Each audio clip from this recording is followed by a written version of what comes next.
Ever wonder why life expectancies around the world are so different? There are so many different factors that affect life expectancy, from things as simple as gender to things a bit more complex, like general neutrality in wars. Over the last couple of days, I have researched this topic, and now I would like to present my findings. First off, you should get an understanding of life expectancy. Life expectancy is measured by the number of years a baby born in a country is expected to live. The history of life expectancy. Obviously, life expectancy has not always been what it is now, at an average of 64.3 years. Humans did not always live as long as we do now.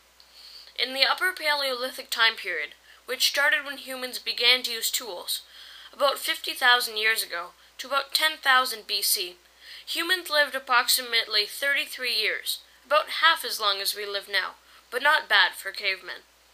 After that, it dipped down to 20 and 18 in the Neolithic and Bronze Ages respectively, and then went up to 20 to 30 in the Classical eras, and stayed around there until the Medieval Ages.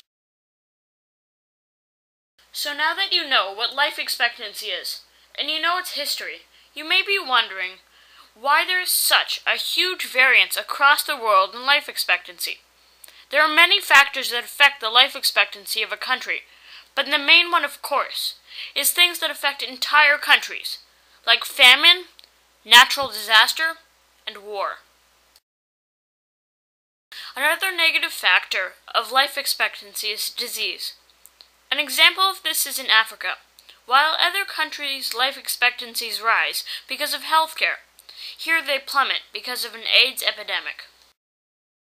But there are also good factors that affect life expectancy. One of these factors is the gross national product of the country. Richer countries would have the highest life expectancies because the government can spend this money on healthcare. One example of this is in Macau. Since gambling was recently legalized there, their economy has grown as 70% of government income is from gambling. However, the correlation between gross national product and life expectancy cannot always be made. There are also other reasons that countries have high life expectancies. One of the most interesting of these is diet. In Japan and Hong Kong, they mainly eat rice, vegetables, tofu, and only a little meat, and have the lowest adult obesity rates in the world, and therefore are both on the top 10 list of life expectancy. But there are even more reasons. Sweden has a high life expectancy because of a very low smoking rate, and Switzerland has a high life expectancy because of its general neutrality in wars. The Swiss rarely take sides in wars, so they are less likely to die in armed combat. Both these countries are also on the top 10 list of life expectancy.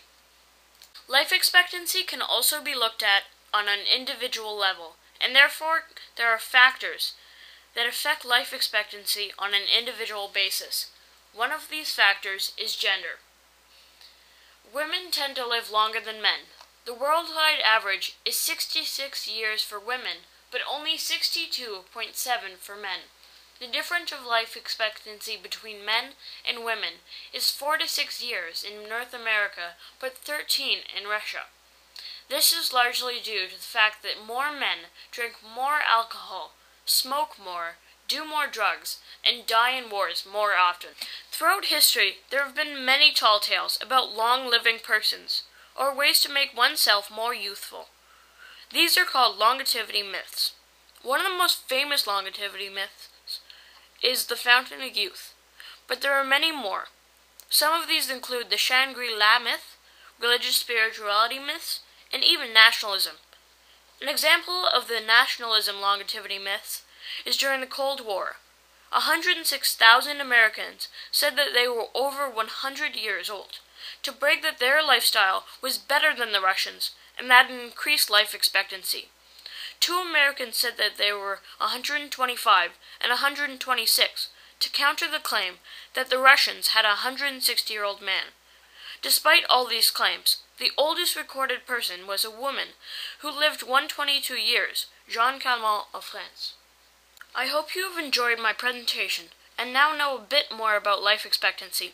With this knowledge, we must help other countries raise their life expectancies so they may enjoy life as we do.